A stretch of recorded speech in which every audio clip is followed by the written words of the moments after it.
Señor, gracias, muchas gracias por tu bondad, por tu amor, por la gracia que has derramado a través de nuestro Señor Jesucristo a nuestras vidas. Lo que somos y hoy tenemos es por ti y solo para ti. A ti la gloria de todo lo bueno que ha ocurrido en nuestras vidas, porque Cristo, nuestro Salvador, es la fuente de nuestra bendición. Señor, queremos alegrarnos en esta Navidad. Queremos recordar lo bueno que has sido con nosotros y queremos compartir con otros esta maravillosa noticia que tenemos de nuestro Salvador Jesucristo. En el nombre de Jesús oramos. Amén. Poquito. Bueno, vivimos en un mundo rodeado de malas noticias. Y por alguna razón las malas noticias venden. Fíjate, alguien sacó una estadística y dicen, fíjate bien, en los noticieros, por cada noticia buena hay 17 noticias malas. Y es que pareciera que para los que tienen medios digitales y medios informativos, se dan cuenta que las buenas noticias no venden, sino las que venden son las malas noticias. ¿Y a poco no? A veces nosotros mismos hemos padecido como de ese morbo, vamos a llamarle así. Hay un accidente en la carretera, ¿verdad? Y el tráfico está lento. Y de repente te das cuenta que el accidente no es del lado de tu carril, sino en el carril del frente. Y casi inevitablemente vas manejando y vas.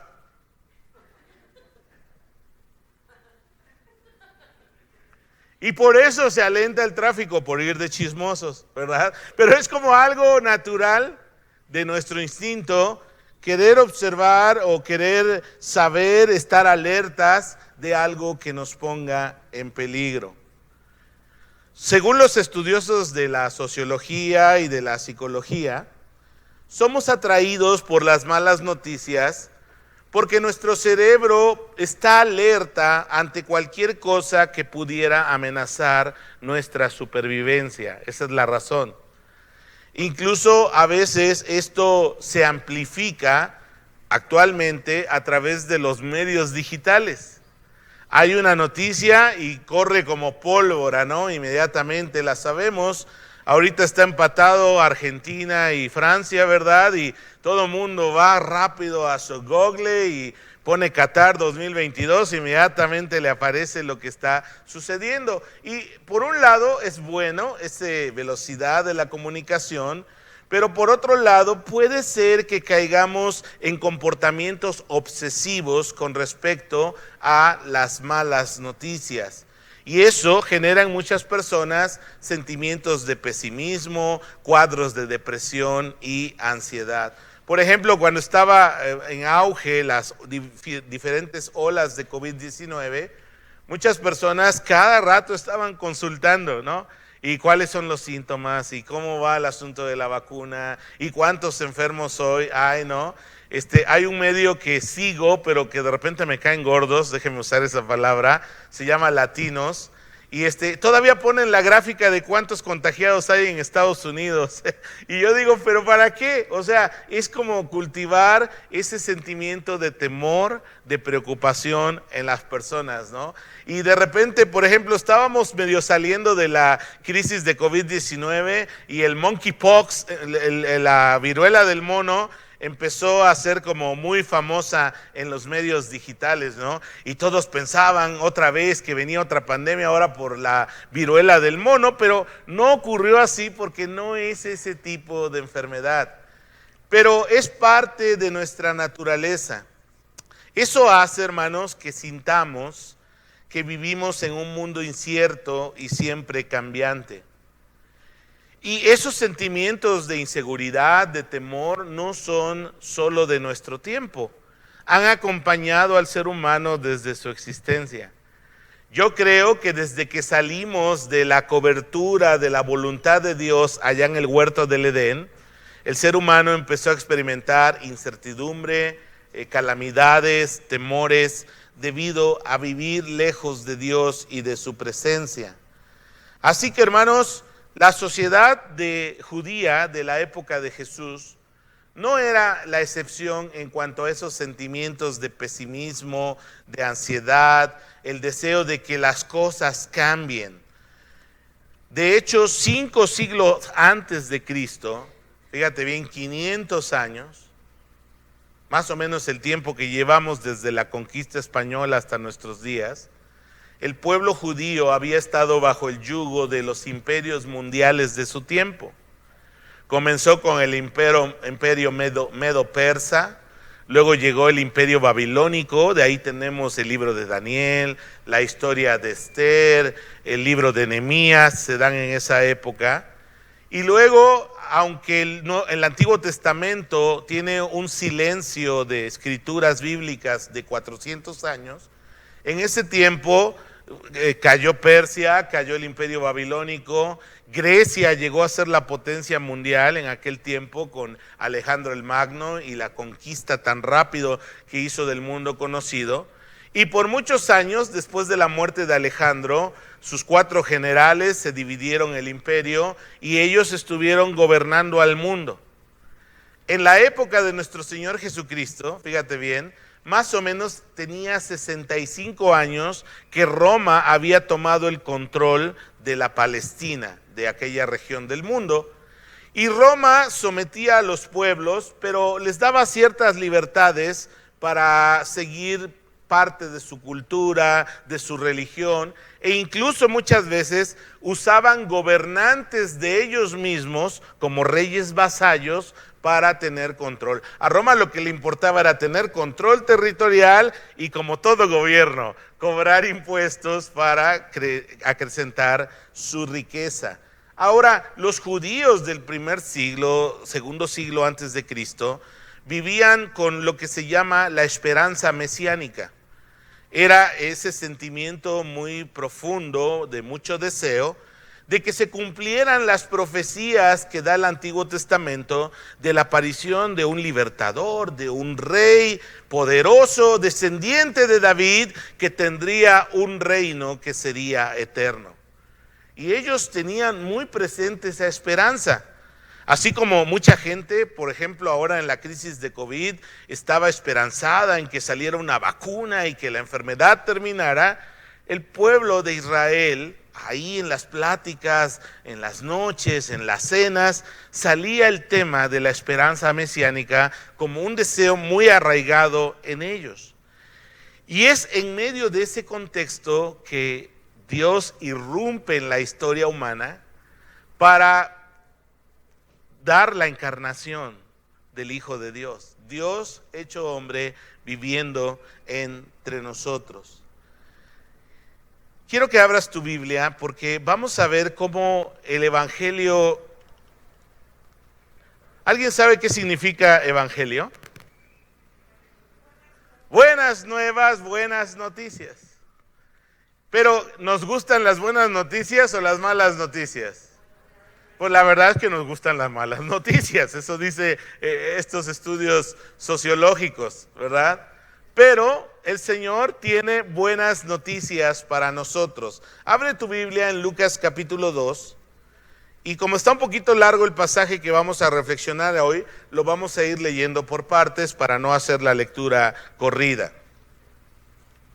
De hecho, yo te recomiendo que en la cena de Navidad, en distintos espacios, en tu casa, pudieran leer algunos extractos de Mateo, capítulo 2, y Lucas, capítulo 1, capítulo 2, para que en tu casa recuerden los eventos que el Evangelio nos narra acerca de la venida de nuestro Señor Jesucristo. Vean lo que dice la palabra en Lucas, capítulo 2. Vamos a leer el versículo 8. Había pastores en la misma región que velaban y guardaban las vigilias de la noche sobre su rebaño. Hasta ahí vamos a dejar la lectura. La verdad que a mí me impresiona los detalles que da el Evangelio con respecto al nacimiento de Jesús. Porque mira, los grandes de la tierra generalmente pues nacen en familias poderosas, en medio de las élites que gobiernan al mundo. Por ejemplo, este año murió la reina Isabel, Elizabeth Queen, y pues si has tenido curiosidad de ver un poco la serie que tienen en Netflix, nos narra cómo ella llegó al poder y las dinastías y las familias poderosas. Y en la historia humana eso es lo que suele ocurrir. Es muy raro que llegue al poder alguien que no está metido entre el mundo de los que gobiernan, de las élites, ¿no?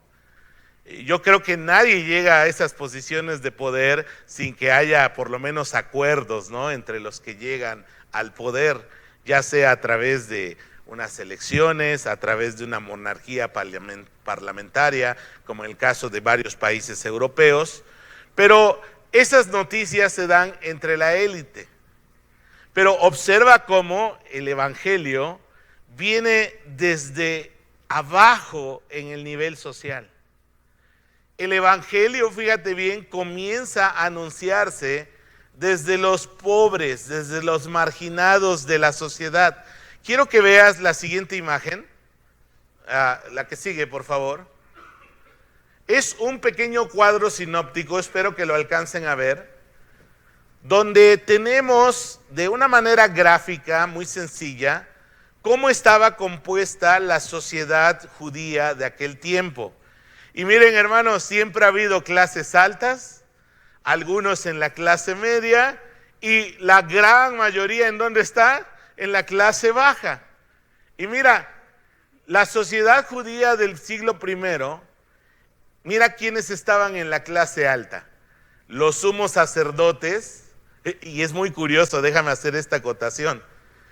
Los sumos sacerdotes de la época de Jesús, que vienen narrados al final de los evangelios, ni creían en la resurrección, ni creían en la vida eterna, pero era un negocio político y económico muy rentable estar en la religión. Porque la gran mayoría de sumos sacerdotes eran saduceos, que no creían ni en ángel, ni en espíritu, ni en cosas sobrenaturales. Imagínate quién gobernaba la espiritualidad del pueblo de Israel. Pero les gustaba estar ahí porque les daba privilegios políticos y económicos. ¿Eso sucede ahora, hermanos? Sí, con mucha frecuencia. Ahora, estaban los jefes romanos, estaban los grandes terratenientes. Siempre ha habido gente que acapara la tierra para producirla. Están los ricos comerciantes y los jefes de los que recaudaban impuestos. Ellos eran la clase alta de la sociedad judía del primer siglo. Ahora, ¿quiénes estaban en la clase media? Estaban los artesanos, estaban los recaudadores de impuestos, como Mateo, como Zaqueo. Estaban los maestros de la ley, te daba un estatus ser escriba o maestro de la ley en aquel momento, y estaban los sacerdotes. Y finalmente, en la parte baja de la pirámide socioeconómica de aquel tiempo, estaban ¿quiénes? El pueblo, campesinos, pescadores, pastores, hombres o personas enfermas, esclavos, y hasta abajo los leprosos, que eran lo marginado de lo marginado en aquel entonces. Es interesante, ¿no?, ver entonces cómo Dios no llevó las buenas noticias a las élites, porque las élites iban a rechazar, como ya Fer nos platicó el domingo pasado a través de Herodes el Grande, iban a rechazar al Mesías. Herodes, como nos platicaron la semana pasada, mató hasta propios hijos que amenazaban tomar su lugar en el trono, imagínate. Entonces, ¿cómo no iba a matar a todos los niños menores de 2 años en Belén tratando de matar al Mesías? Entonces, hermanos, vamos a ver cómo la fe cristiana no viene de las élites como una imposición de arriba hacia abajo, sino Dios, que es especialista en hacer las cosas al revés en este mundo, comienza a propagar su evangelio y su buena noticia desde abajo hacia arriba. De hecho, uno de los grandes éxitos de la iglesia temprana se debió a que los marginados de la sociedad romana fueron los que abrazaron esta fe, que les daba esperanza, que les daba un sentido y un propósito para sus vidas, porque en medio de esta sociedad esclavista romana, ellos eran casi nada. Entonces, eso hace que multitudes, al principio de judíos y después de esclavos y de clase baja y marginada del Imperio Romano, abrazaran como una esperanza de vida las buenas noticias de nuestro Señor Jesucristo. Ahora, Lucas nos pone aquí en la escena a un grupo de pastores. No sabemos cuántos, estaban cerca de la aldea de Belén. Belén, como ustedes recordarán, era el lugar de nacimiento del rey David, y ahí era la casa de David, y era muy cerca también de Jerusalén. Ojalá tengan por ahí curiosidad y más tarde se vayan al Google Maps para ver dónde está Jerusalén, dónde está Belén. ¿Sabes cuántos kilómetros hay de Jerusalén a Belén? Solo hay 5 kilómetros. Quiere decir que cualquiera de nosotros, caminando 1 hora por los caminos actuales, llegaríamos más o menos a ese lugar. No era tan lejano. Era a lo mejor como en la antigüedad venir de Querétaro a San José el Alto, ¿verdad? Que estaba cerca y bueno, la ciudad se lo comió. O Felipe Carrillo Puerto, los que iban por esa zona, era un pueblito apartado de Querétaro que la mancha urbana se lo comió. Entonces, en realidad no era muy lejos de Jerusalén a Belén. Ahora, el oficio de pastor era de mucho arraigo en la sociedad judía, porque los mismos patriarcas, Abraham, Isaac y Jacob, habían sido pastores. Y ellos eran bien vivos porque su riqueza estaba viva y se llevaban su riqueza con ellos, que eran todas las ovejitas y todos los animales que ellos criaban.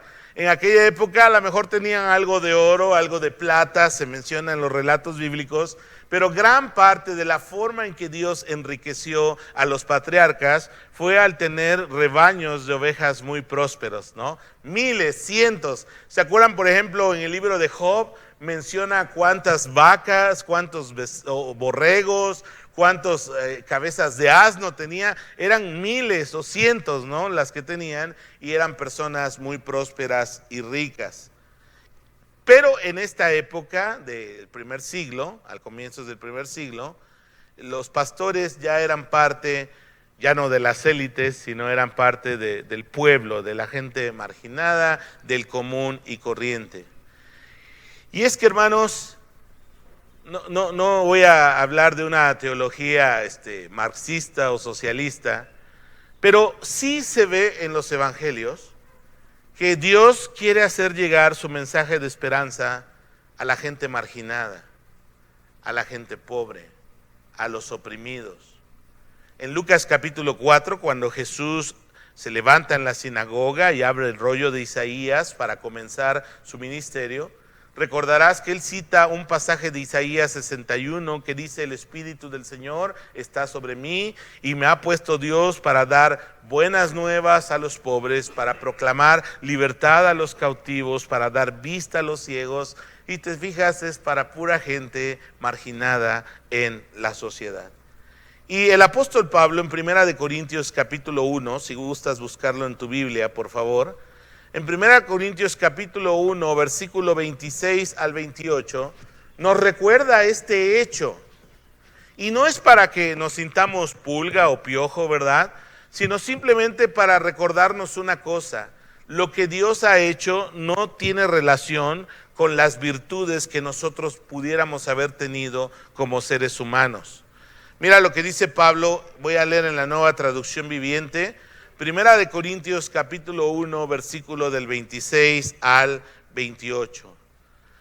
Recuerden, amados hermanos, que pocos de ustedes eran sabios a los ojos del mundo, o poderosos, o ricos cuando Dios los llamó. En cambio, Dios eligió lo que el mundo considera ridículo para avergonzar a los que se creen sabios.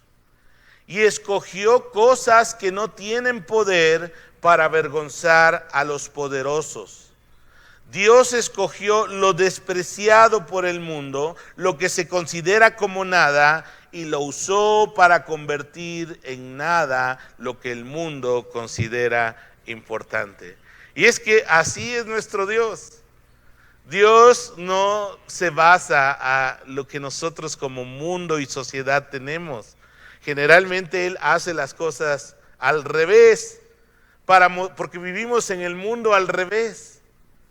Este mundo que conocemos con todos sus dolores, sus calamidades, su muerte, su dolor, no es el plan de Dios que Él tenía originalmente cuando creó los cielos y la tierra y creó a la raza humana. Lo que vivimos es una versión, déjame usar este término, bizarra del mundo. El mundo que Dios tiene en su mente y en su corazón es el nuevo hombre restaurado en Cristo, que reinará con Cristo, y habrá paz, habrá justicia, habrá prosperidad y abundancia, porque ese es el plan de Dios para los seres humanos.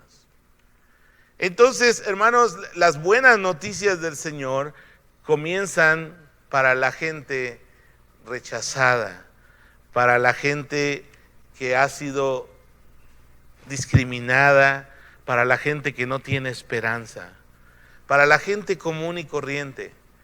Dios ha pensado en esas multitudes en las que nadie piensa. Porque mira, hoy por más que los políticos, sean de izquierda, sean de derecha, sean de centro, siempre se llenan la boca diciendo que su amor y su preocupación es por el pueblo, nosotros sabemos, hermanos, que eso no es así. Pero nuestro Dios, que Él sí nos ama porque somos creación suya, tiene en su corazón a nosotros como sus criaturas, y Él quiere traer algo diferente a lo que hay en el mundo. Para los judíos del primer siglo no había esperanza, vivían oprimidos por una nación imperialista que los tenía sometidos. Era muy difícil que salieran de su clase social, de su estatus socioeconómico, pero Dios trajo a través del Evangelio esperanza y una nueva vida, una nueva manera de ver la vida en Cristo Jesús. Entonces, las buenas noticias que el Evangelio trae es para los marginados, para aquellos que la sociedad hace a un lado. Y mira, hoy vivimos en una sociedad que, quiere levantar tu ego y quiere levantar tu autoestima. Y yo no digo que esté mal que estés trabajando si te sientes como muy aplastado por la sociedad, pero quiero animarte a que esa identidad y ese valor no lo encuentres como el mundo lo encuentra. El mundo encuentra valor en lo que tienes, en cómo te ves, en qué habilidades tienes como persona. Pero el Evangelio nos da nuestro valor por lo que somos ahora en Cristo.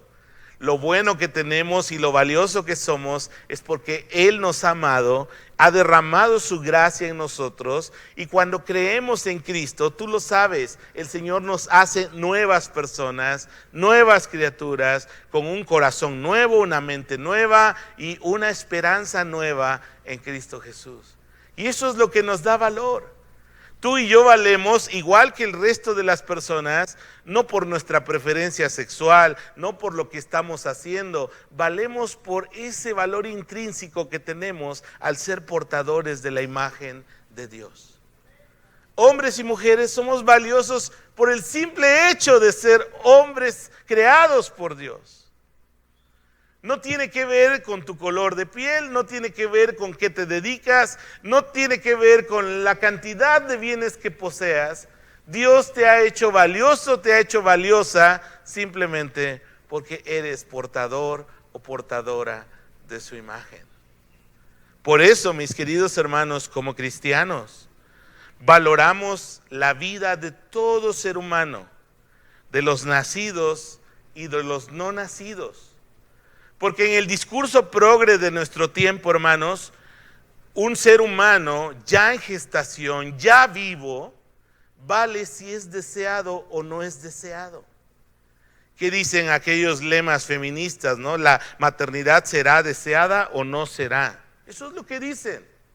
Entonces lo que están diciendo es que ese ser humano con un ADN distinto, que ya está vivo, porque no se trata del derecho a la vida, se trata del derecho a seguir viviendo, porque ese pequeño ser humano ya vive, ya porta la imagen de Dios y es valioso, sea deseado o no sea deseado.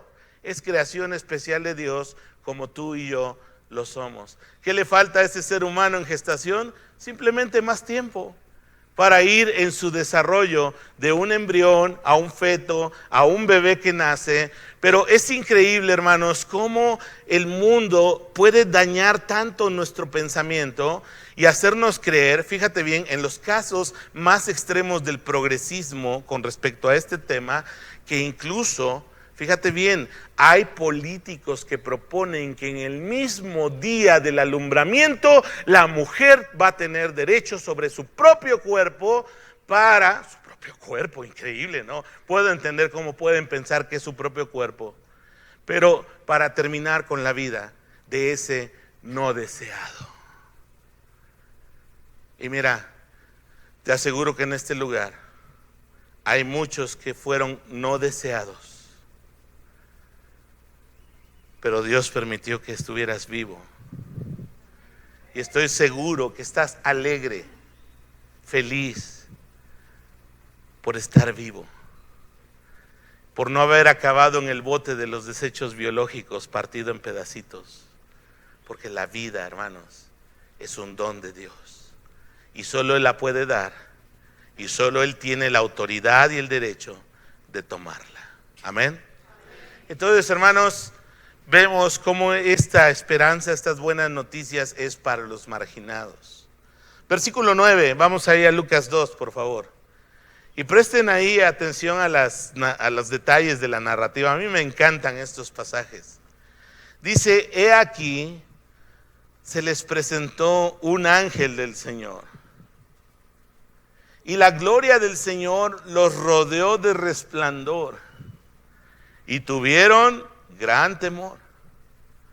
Pero el ángel les dijo, no temáis, porque he aquí os doy nuevas de gran gozo, que será para todo el pueblo.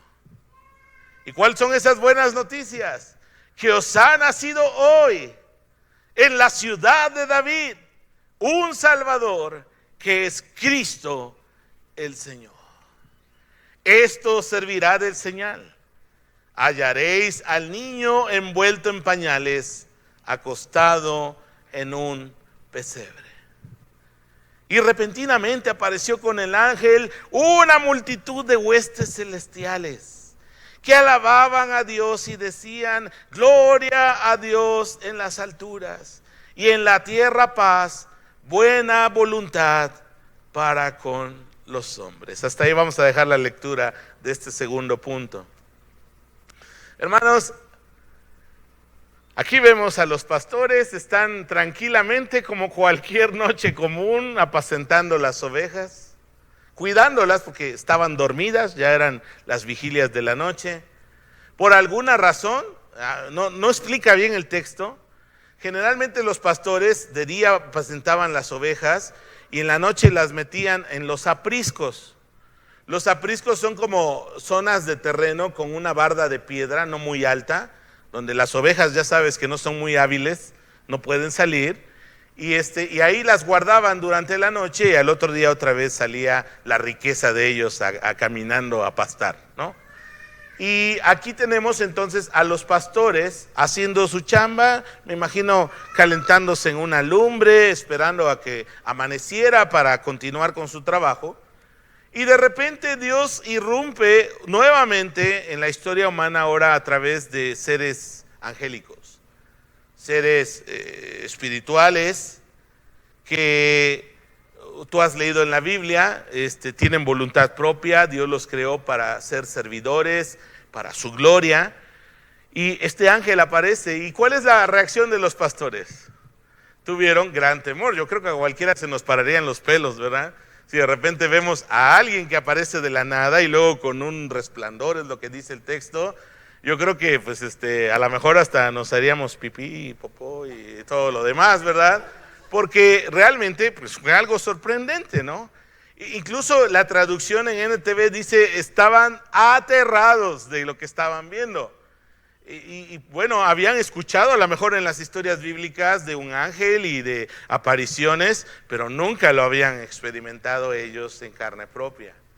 Pero la voz del ángel los tranquiliza y les dice, miren, no tengan temor. Al contrario, les traigo buenas noticias que les darán gran alegría, que les darán gozo. Y hermanos, la noticia de la Navidad, del Evangelio, es fuente de gran alegría para los que creemos. Porque, hermanos, en lugar de temor,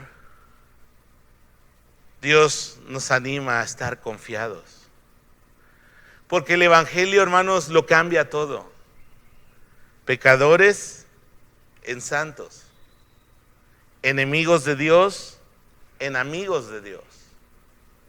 Personas muertas en sus delitos y pecados, a personas vivas ahora en Cristo Jesús.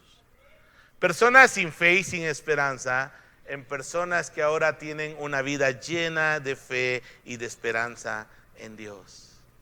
Hermanos, yo no sé en tu experiencia de fe, pero cuando uno tiene un encuentro con Dios, ciertamente da temor. Y el temor puede ser causado en primer lugar por sabernos indignos, saber que somos pecadores, o saber que hacemos cosas que no están bien. Yo, por ejemplo, he tenido varios amigos que cuando ha habido oportunidad les he compartido de nuestra fe en Jesús. Y todo les parece bien hasta que ellos entienden que hay cosas en su vida que Dios quiere cambiar.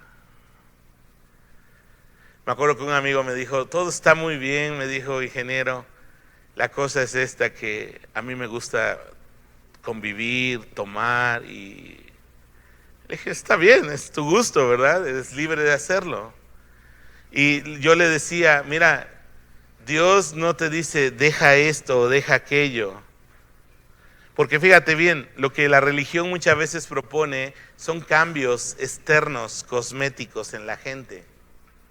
Pero esos cambios cosméticos cansan tarde o temprano. Porque lo que realmente el Evangelio quiere hacer es una transformación de dentro hacia afuera, en nuestro corazón, en nuestra mente. Y entonces cuando tú tienes un encuentro con Dios, cuando tú crees en Jesucristo, cuando naces de nuevo, checa lo que estoy diciendo, te encuentras con Dios, crees en Él, naces de nuevo. Dios va a poner algo en tu corazón y en tu mente para buscar lo que antes no buscabas, para desear lo que antes no deseabas y empezar a aprender a encontrar tu deleite en la vida en Dios. Porque antes íbamos vagando por todo lugar, en todas las cosas, queriendo tener experiencias aquí y allá. Y por eso hicimos un montón de locuras cuando no conocíamos a Cristo, porque pensábamos que ahí íbamos a encontrar la felicidad, la plenitud. Cuando llegamos ahí, cuando tuvimos esas cosas, descubrimos lo que todos los seres humanos hemos descubierto, que esas cosas pueden traer placer momentáneo, pueden traer alegría momentánea, pero no traen un sentido de satisfacción y de propósito en la vida. Cristo Jesús es nuestra esperanza. Cristo Jesús da propósito y sentido a nuestra vida. Somos creación especial de Él. Ahora somos sus hijos, somos su familia. Y no solo para venir a cantar a la iglesia, sino disfrutar de toda la herencia y todas las bendiciones que conlleva ser un hijo o una hija de Dios. Entonces, hermanos, hermanas, chicos, chicas, aquí no se trata solo de seguir reglas. De hecho, yo les diría a los papás, no le enseñen a sus hijos un evangelio de reglas. Porque las reglas tarde o temprano nos fastidian, nos cansan. Enséñale a tu hijo, a tu hija, que lo importante en realidad es que conozcan, que crean y que amen a Jesús. Y el Señor se va a encargar de lo demás. Porque cuando tú pones un montón de reglas, cuando te dicen no hagas esto, ¿qué ocurre en tu mente y en tu corazón? Pues más lo quieres hacer. ¿Cierto o no? Es una especie de psicología inversa ahí, ¿no? No hagas esto. No metas el dedo en la clavija, ¿verdad? Ahí en el contacto. ¿Y qué hace el niño? Y hasta que no experimenta en carne propia lo que significa dar un toque eléctrico, ¿verdad? Un día lo va a dejar de hacer. Y muchos de nosotros, hasta que no teníamos nuestras vidas hechas pedazos, no volteamos a ver a Dios. Ahora, lo maravilloso de estas buenas noticias es que son noticias de gran gozo que van a traer algo nuevo a nuestras vidas. Ahora, ¿cuál es el mensaje del ángel? Les ha nacido hoy, ¿dónde? En la ciudad de David, un Salvador que es Cristo el Señor. Ahora, estos pastores son humildes, pero conocen toda la tradición oral de su fe en el Mesías. Ellos saben que va a venir un rey descendiente de David, lo saben. Y el ángel les dice, miren muchachos, ha llegado el tiempo del cumplimiento de esas cosas. Ustedes aquí están a 2-3 kilómetros, me imagino, de Belén ellos. Aquí están haciendo hoy, en la ciudad de David, el Salvador, el ungido. Eso significa Cristo. Mesías y Cristo es lo mismo, solo está en hebreo y está en griego. Significa el ungido del Señor. Y eso recuerda profecías del Antiguo Testamento. Mira lo que dice Miqueas 5:2. Ya como 600 años, Miqueas es posexílico, unos 400, 500 años antes de Cristo, la Escritura dice lo siguiente: pero tú, Belén Éfrata, pequeña para estar entre las familias de Judá, de ti me saldrá el que será Señor en Israel, y sus salidas son desde el principio, desde los días de la eternidad. ¿Se acuerdan la semana pasada cuando llegaron los magos con Herodes? Herodes mandó a llamar a los sabios, a los escribas, a ver, recuérdenme, descífrenme, ¿dónde ha de nacer el Mesías? Y los sabiondos aquellos, oh sí, gran rey, va a nacer en Belén. Ellos sabían perfectamente dónde. Lo triste, hermanos, y por eso Jesús lloró cuando miró a Jerusalén, es que no supieron el día en que Dios los visitó. La dureza de su corazón les impidió mirar al Dios hecho hombre. Y espero que la dureza de tu corazón no te deje mirar al Dios que te ama y que quiere algo nuevo para ti en tu vida. También Isaías 9, 6 y 7, si lo quieres leer conmigo en la pantalla, en la NTV lo traduce de la siguiente manera: pues nos ha nacido un niño, un hijo se nos ha dado. Ahora vean las características de este hijo, de este niño. El gobierno descansará sobre sus hombros y será llamado Consejero Maravilloso, Dios Poderoso. O sea, un niño llamado Dios Poderoso, un niño llamado Padre Eterno, Príncipe de Paz. O sea, el judío que leía esto quedaba a veces confundido, decía, ¿de qué naturaleza es este niño, este ungido de Dios? Y ve lo que dice el versículo 7, su gobierno y la paz nunca tendrán fin, un reino eterno.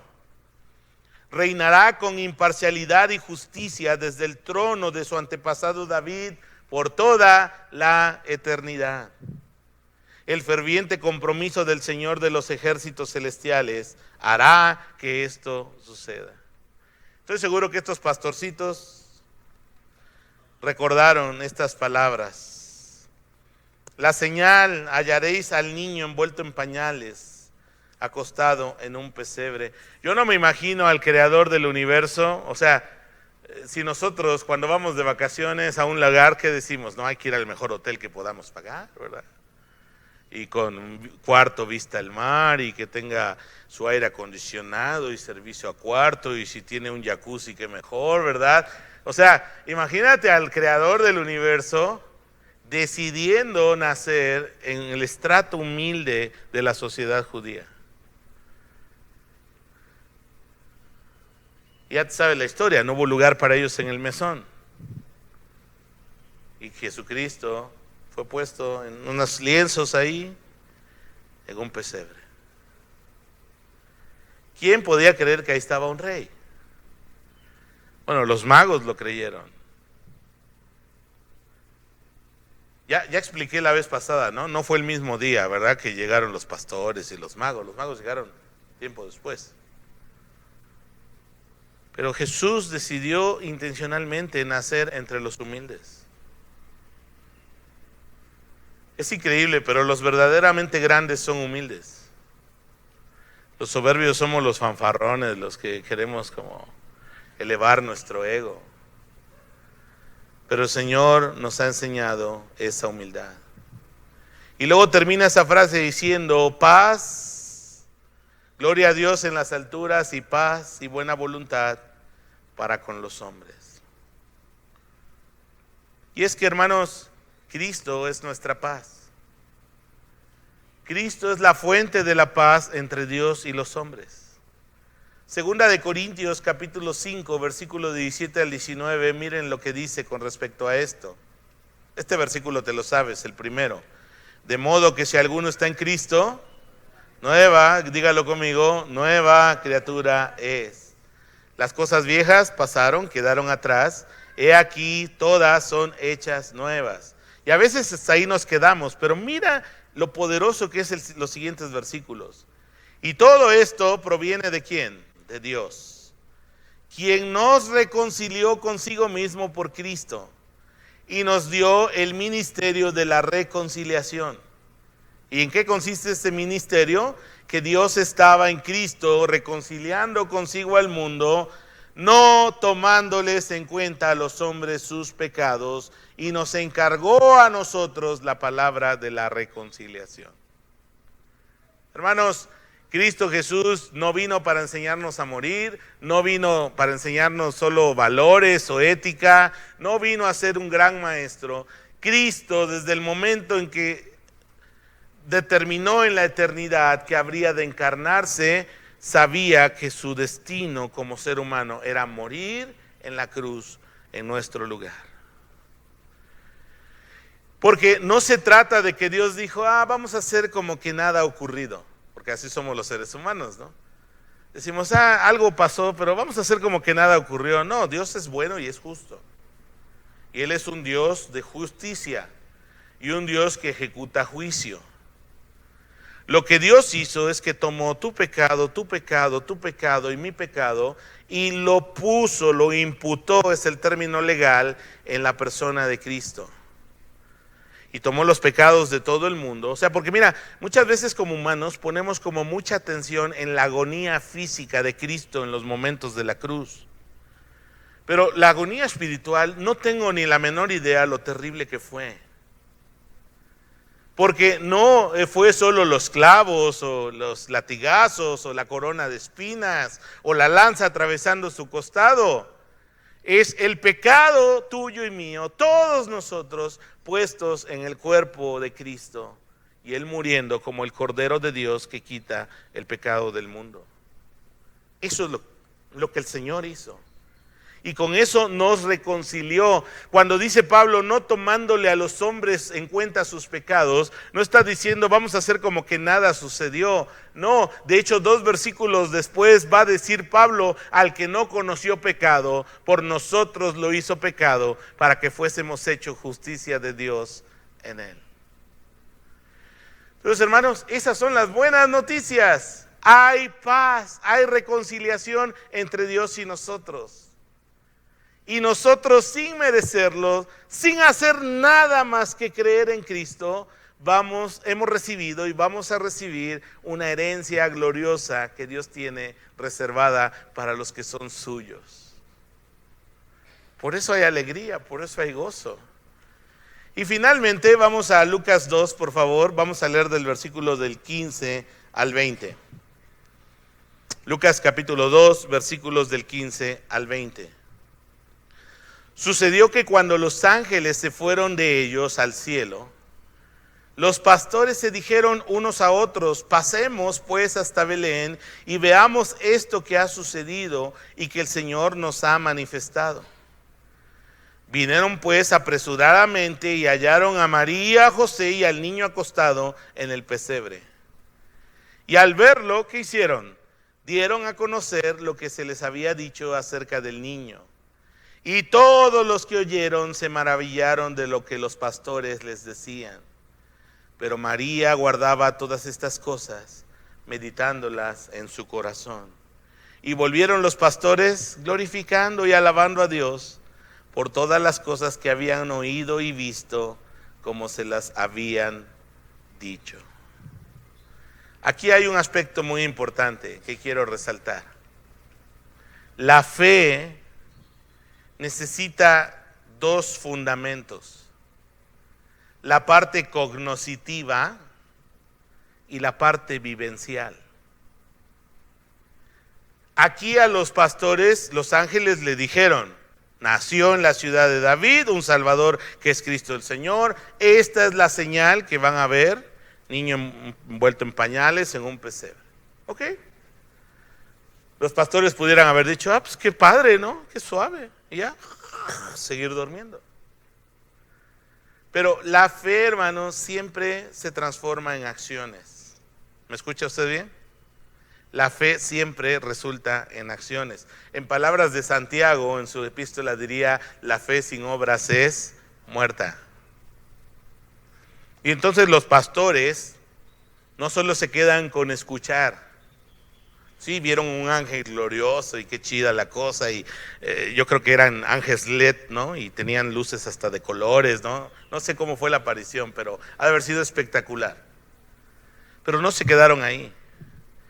Ellos dijeron, ok, vamos a dejar a las ovejas un rato, porque no se llevaron las ovejas. Y fueron apresuradamente y pudieron contemplar al Dios hecho hombre ahí en el pesebre. Quizá no comprendieron cabalmente qué era lo que estaba ocurriendo, pero mira, ellos empezaron a compartir lo que ellos sabían, lo que a ellos se les había dicho. Y dice el Evangelio, ¿no? Y todos los que los oían se asombraban de lo que estaba ocurriendo en ese momento. Ellos estaban siendo parte de la buena noticia. Y es que, hermanos, la experiencia, la vivencia de la fe va a completar tu experiencia de conocer a Cristo. Muchas personas se vuelven sumamente religiosas y tienen conocimiento de la palabra y tienen a lo mejor una buena doctrina, lo que se conocería en medios académicos y religiosos como una ortodoxia en su fe. Pero lamentablemente eso no ayuda, no es suficiente. Puedes tener una ortodoxia bien muerta, que no te mueve, no te cambia, no te hace diferente. Por eso en el Evangelio, hermanos, va la sana doctrina, va la palabra de Dios, pero siempre acompañada no solo del conocimiento, sino de la vivencia de la fe. Por eso te es necesario nacer de nuevo. Por eso necesitas caminar con Cristo, conocerlo. Y mira, muchos creyentes viven unas experiencias de fe bien rancias, bien pobres, porque no están llevando esas dos partes de la fe. Es bueno conocer la palabra, es indispensable, es necesario. El fundamento de nuestra fe es la palabra revelada de Dios en las Escrituras. Pero también se necesita, hermanos, la vivencia de la fe. Y es que la vivencia de la fe, hermanos, es un parteaguas en nuestra vida. Nos cambia, nos transforma, nos da una nueva perspectiva, nos hace diferentes. Hay un antes y un después. Yo no sé cómo recuerdas tu experiencia de fe, pero yo recuerdo que desde aquella noche en que el Espíritu Santo me mostró que yo necesitaba un Salvador, tenía 14 años de edad. Sin que nadie me presionara, sin que nadie me dijera algo, sin que mis padres me guiaran en la fe, porque ellos no eran creyentes en aquella época. El Espíritu Santo, me acuerdo que me llevó a estar esa noche pensando en lo que había escuchado de la palabra. Me levanté de mi cama, doblé mis rodillas y le entregué mi vida al Señor Jesús. Y vi al Señor, o sea, y no te estoy diciendo que en un término literal, una luz como estamos viendo acá, simplemente su presencia estaba en mi vida.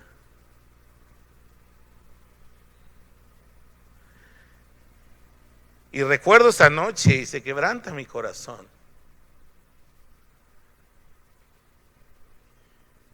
Porque fue tan real y ha sido tan real. Ahora, a través de mi vida y mi caminar con Dios, al igual que tú, ha habido subidas, bajadas, momentos de duda, de crisis, sentimientos de rebeldía y de repente sentimientos y deseos de seguir a Dios. Pero esa es la obra de la gracia de Dios. Que a pecadores como nosotros nos tome y nos lleve de la mano, acompañándonos en nuestra experiencia de fe, de gloria en gloria, de triunfo en triunfo, con el propósito de que seamos más como Él. Y hermanos, cuando tú tienes una experiencia así, no puedes callar lo que ha ocurrido en tu vida. No puedes dejar de decir lo que has visto y oído, como estos pastores, como los apóstoles. Yo no puedo entender cuando un cristiano calla y no dice nada absolutamente de su fe.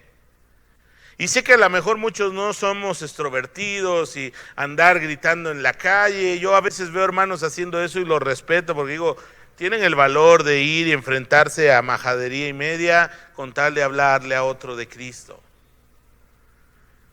Pero a veces no hablamos de Cristo ni con nuestra familia, ni con nuestros hijos, ni con nuestros amigos. Pareciera que el mundo nos ha dicho que la fe es algo tan personal que pues no debemos decirlo a nadie. Pero la palabra nos dice justo lo contrario. Estos pastores decían lo que les había dicho y la gente se asombraba. Y al final, hermanos, ellos terminaron alabando y glorificando a Dios por eso que habían vivido. Entonces, hermanos, tenemos buenas noticias para los marginados. Tenemos buenas noticias que traen alegría al corazón. Y tenemos unas buenas noticias que deben ser compartidas con aquellos que amamos, que nos rodean. Tú sabes cuál es el destino de los que no conocen a Dios. Tú lo sabes. Sí lo sabes. Pena de eterna perdición. Excluidos de la presencia de Dios por siempre. Si tú amas a una persona, debes amarlo lo suficiente como para por lo menos decirle, ¿sabes qué? Hay otra manera de vivir, hay otro camino que yo he conocido, que yo he experimentado, que se llama Cristo. Y háblale de tu experiencia de vida. Y háblale con la pasión, la emoción que hablas como cuando te aventaste en el bungee en un viaje o te aventaste de un paracaídas. Porque conocer a Cristo, hermanos, es algo extraordinario.